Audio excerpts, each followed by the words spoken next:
Working as an in-home caregiver has never been easy, but that night with Mrs. Eleanor Thompson surpassed every previous experience in my 5 years in the profession. I had been contacted by her daughter Sarah, a woman in her 40s who worked night shifts and needed someone with medical experience to look after her 72-year-old mother suffering from advanced dementia. When I say I worked for them, I literally mean just once, and I'm about to tell you why I never returned. Sarah had explained on the phone that her mother might appear confused during the night, and I would need to calm her down and escort her back to her room. She specifically clarified that this wasn't sleepwalking, but one of the symptoms of her illness. I assured her that I knew how to handle the situation, having worked with similar patients before. I arrived around 8 that evening.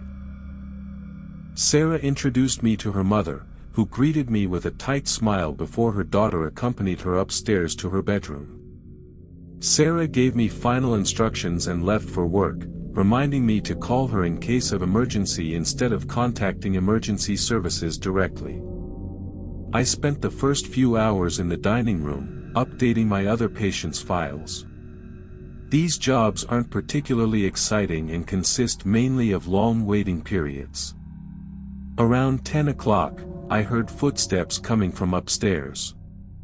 I approached the staircase and called Mrs. Thompson's name, asking if she needed anything. She didn't answer. I heard her footsteps returning to her room and then the sound of the door closing. I thought she had simply gone to the bathroom. I returned to the living room and continued my work. About an hour later, I got up to make a cup of herbal tea in the kitchen. As I was returning to the couch, I nearly had a heart attack when I saw Mrs. Thompson standing in the doorway, motionless as a statue. She was staring at me with wide-open eyes, her pale face illuminated only by the dim light from the hallway. I approached her slowly, explaining who I was. She began shouting disconnected phrases, repeatedly asking who I was and what I was doing in her house. I calmly reminded her that we had just met and that her daughter Sarah had hired me to assist her during the night. This seemed to calm her enough to allow me to escort her back upstairs to her room. I brought her a glass of water and administered the medications Sarah had indicated I should give her in case of agitation, making sure she took them before I returned downstairs. After a few hours, fatigue began to weigh heavily on me.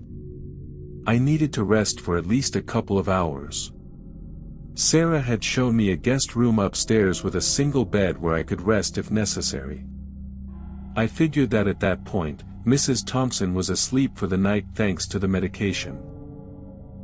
I lay down on the bed and fell asleep almost immediately. The sleep didn't last long. I woke with a start due to a repetitive noise coming from downstairs. A rhythmic sound, like something being opened and closed every second or two. I got up quickly. I had left the bedroom door open specifically to hear any noises in case Mrs. Thompson got up. And indeed, here we were. When I reached the stairs, I realized the noise was coming from the kitchen. I descended the steps as quietly as possible while maintaining a certain speed. Once at the bottom, I peered through the opening that led to the kitchen, and what I saw seemed like a scene from a horror movie. Mrs. Thompson was standing in front of the oven, in almost total darkness, repeatedly opening and slamming the door shut. It was disturbing. I could barely make out her silhouette in the darkness of the room. I loudly spoke her name, and she stopped abruptly. She turned toward me, closed the oven door one last time, and began walking in my direction, toward the stairs. In a lower voice, betraying a certain fear, I asked if she was okay. She passed close enough for me to see her features. She looked at me with a blank expression, then walked past me and began climbing the stairs. I followed her upstairs, but as soon as she reached her room, she slammed the door. I knocked, asking if she was all right, but she didn't respond. I gently opened the door to take a peek inside and saw Mrs. Thompson standing next to her bed, motionless, staring at the wall. I've seen many disturbing things in my career, but this behavior was particularly unsettling, exactly the kind of thing you'd see in a horror film. I approached and gently helped her get into bed. Once she was lying down, I covered her and, hoping it would be the last time that night, wished her good night and closed the door. I returned to the guest room and got back into bed. I tried not to fall asleep for at least half an hour, just in case she woke up again. But I'm not even sure I managed to do that. I only know that I fell asleep very quickly. I woke up once more, much later. The room was still completely dark, and the alarm I had set hadn't gone off yet. I looked around, wondering what had awakened me. I didn't understand until I heard a noise coming from the closet. Only then did I notice the partially open closet door and the dark shadow of a head peering out. Once again, I nearly had a heart attack.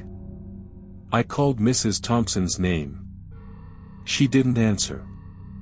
I continued calling her until she pushed the door open, and I saw her slowly approaching the bed. She began repeating the same phrases from hours before. "Who are you? I don't know you." As she got closer, I tried to calm her down, reminding her who I was. I reached for the lamp beside the bed and fumbled with it until it turned on. Mrs. Thompson was clutching an enormous kitchen knife in her hand. At that moment, everything changed. Mrs. Thompson now represented a threat to my life, and I had to worry about myself, not her.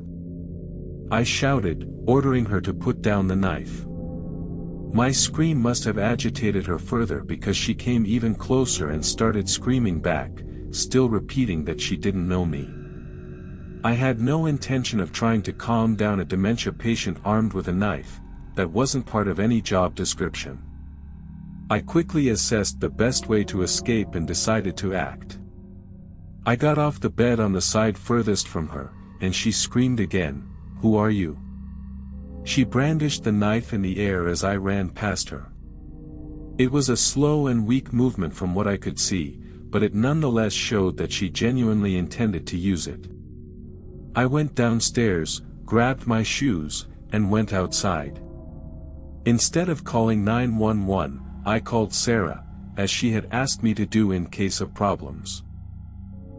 I was courteous in doing so because involving law enforcement never does anyone any favors in these situations.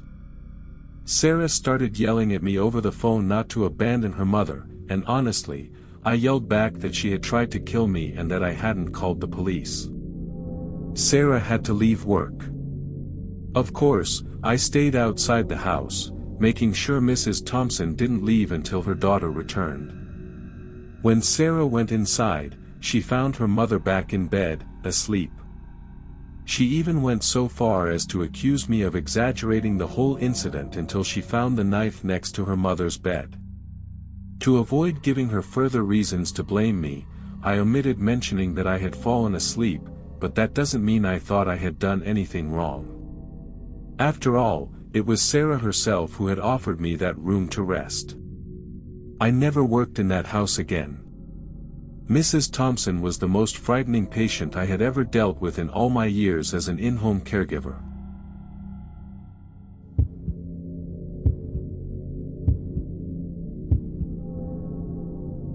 It was my first day working as an electrician for this small local company. I had finally found employment after months of searching, and when the owner, Robert, assigned me my first job, I immediately noticed a certain hesitation in his gaze. The problem was with the electrical system in a house on the outskirts of town, in an area I wasn't familiar with. The company had only 4 employees besides me, and everyone seemed rather relieved not to have been chosen for this assignment. I don't think it was a coincidence that I, the newcomer, was sent to what appeared to be an undesirable destination. The reported issue was a simple short circuit in the electrical panel, one of the most basic interventions an electrician can handle. I was supposed to simply identify the cause and restore functionality. Nothing complicated, at least on paper. I had accepted enthusiastically, eager to demonstrate my abilities. When I arrived at the specified address, I had my first feeling that something wasn't right. The house was in a state of obvious abandonment, the exterior plaster was crumbling, the windows were partially covered with nailed wooden boards, and the garden grass was so tall it almost reached 1 meter. It seemed like no one had lived there for decades. Yet, someone had called for an intervention. I parked the company van in front of the property and cautiously approached the entrance. I knocked on the door, but without much conviction, convinced that no one would answer. To my great surprise, after a few moments, the door opened, and before me appeared a man in his 50s. From the first moment, there was something about him that made me uncomfortable. He had an unnaturally wide smile, almost exaggerated, which made his face appear disturbing. It wasn't so much his physical appearance that bothered me, but the strange energy he emitted. His voice was oddly shrill and thin, completely at odds with his massive build. It wasn't the voice I expected could come from that man, but then again, nothing about him seemed consistent. He invited me in with a gesture of his hand, maintaining that fixed and unnatural smile. Crossing the threshold, I immediately noticed that the house was completely devoid of furniture. The walls were bare, with traces of torn wallpaper and moisture stains everywhere. On the floor, there was only dust and some debris. "Have you just moved in?" I asked, trying to maintain a professional tone despite my growing discomfort. "Yes," he replied, followed by a high-pitched chuckle that resembled more of a childish giggle than the laugh of an adult man. That sound made my skin crawl. He led me through a dark hallway to what I presumed was the main electrical panel, located in a closet under the stairs. I opened my toolbox and began examining the system. While I concentrated on the work, I felt his presence behind me, too close for comfort. He had positioned himself to partially block the entrance to the closet, with his arms crossed over his chest and that same disturbing smile on his face. I politely asked him to give me some space to work better. He moved to the side, but so little that the situation remained unpleasant. I noticed that he continued to stare at me, never once looking away. Examining the electrical panel, I realized there was no sign of a short circuit or malfunction. Everything seemed in perfect order, albeit antiquated. I tried to turn on a light in the hallway, but nothing happened. I asked the man if the electricity was active in the house. "I must have forgotten to activate the main switch," he replied with his shrill voice, still smiling. I remained silent for a few seconds, trying to process this information. How could someone call an electrician for a problem and then forget to activate the main switch? I asked him, without masking my perplexity, how it was possible to make such a mistake. He simply shrugged his shoulders, maintaining that fixed smile on his face. "I'll go activate it right away," he said, moving away from the closet. I saw him cross the hallway, but instead of heading to the basement or garage, where main switches are usually located, I heard him go up the stairs. I had never heard of a main switch positioned on the upper floor of a house.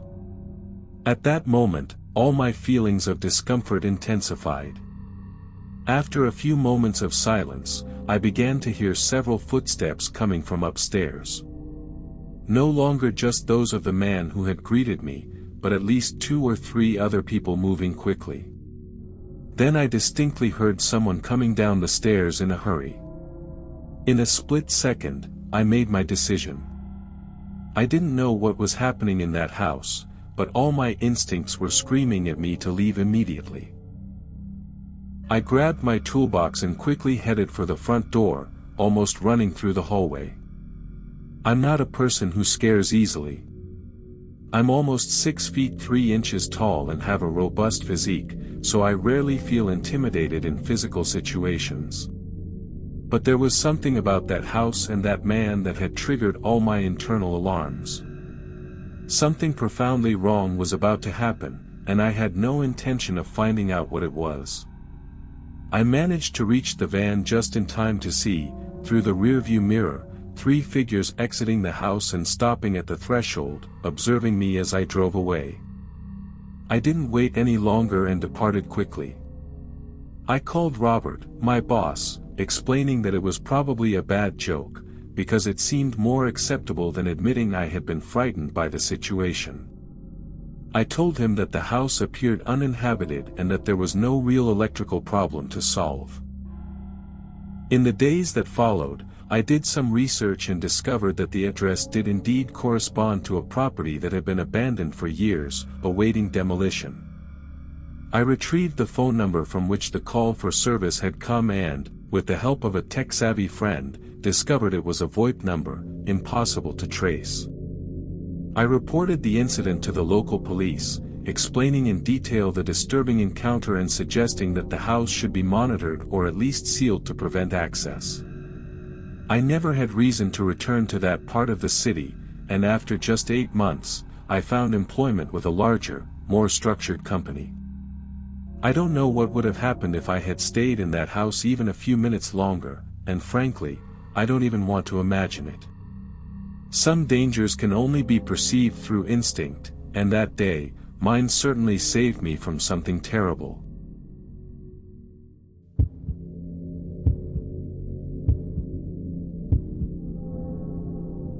It was the summer of 2018 when I started working for Speedy Slice, a well-known pizza chain in my city. I had just graduated from high school and needed to save money for college, textbooks, and dormitory expenses. It was my first evening working as a delivery driver. During the training period, protocol required the supervisor to accompany new hires on their first deliveries to evaluate their abilities and complete on-the-job training. That evening, around 9 o'clock, an order came in. Our establishment wasn't yet equipped with the electronic system that's standard today, with large screens showing delivery locations in real time. We had to search for addresses on our phones to get directions. I still remember that order perfectly: 3 family-sized pizzas and 2 bottles of cola. I loaded everything into my car, since I was the one being evaluated. There were 3 of us, me, my supervisor Brian, and another new hire I didn't know well, named Mike. The house we were heading to was definitely out of the way, practically in the middle of nowhere. My area is rather rural, so it wasn't unusual to drive miles without encountering any homes, but that destination seemed particularly isolated. It took us about 20 minutes to get there, on increasingly narrow and dark secondary roads. When we finally reached the address, I felt an instant sense of unease. The house was ancient, a 2-story structure completely dilapidated. The wooden facade was crumbling, some windows were covered with nailed boards, and the entire building seemed on the verge of collapse. It certainly wasn't a place where you'd expect to find people living, let alone ordering pizza delivery. I remember asking Brian if we really had to deliver there, and he reassured us, saying he would come with us and personally handle the delivery and payment. I hesitantly got out of the car, noticing that Mike also seemed extremely nervous about approaching that front door. We slowly made our way toward the house. As we walked up the weed-filled pathway, Mike whispered that he had seen someone watching us from the farthest upstairs window.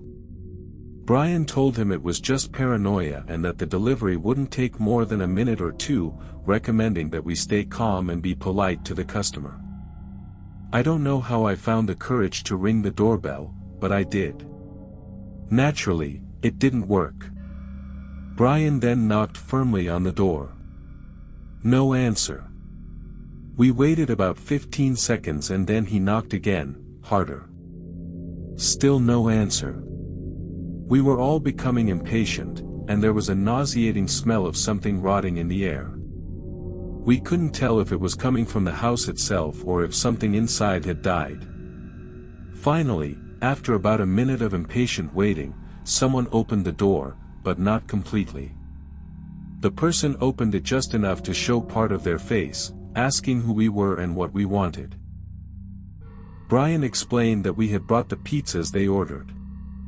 At that point, the man quickly unlocked the door and began behaving overly friendly toward us, which disturbed us further. He was an elderly gentleman, at least in his 60s.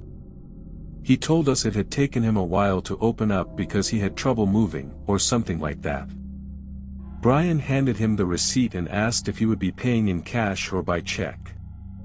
The man told us he would return with the money and walked away, leaving the front door open.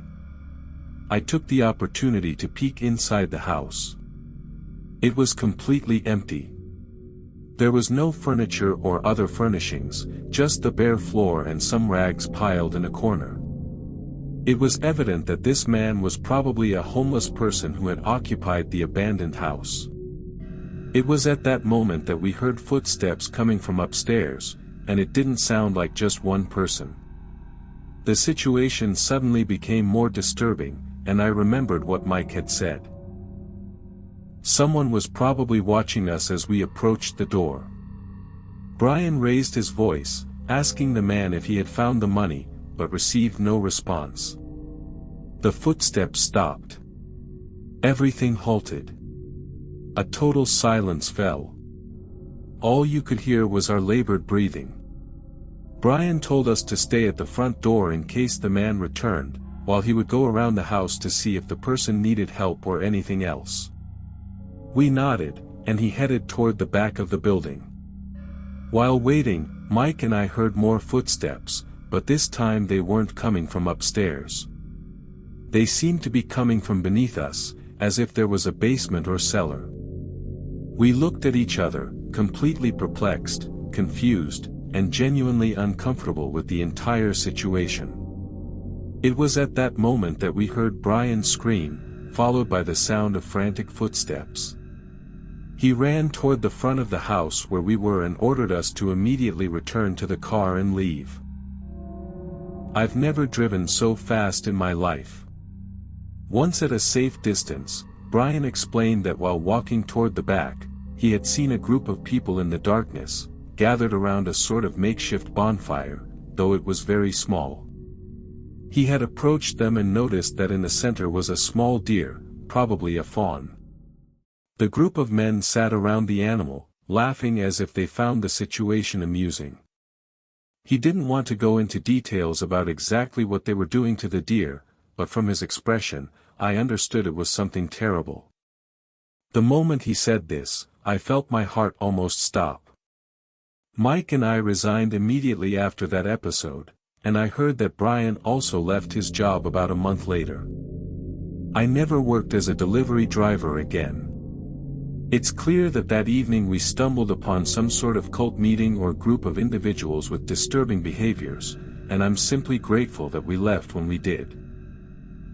I dare not imagine what might have happened if we had stayed longer in that house, or if we had been unfortunate enough to attract more of their attention. Sometimes, thinking back on that night, I wonder if we should have reported the incident to the authorities.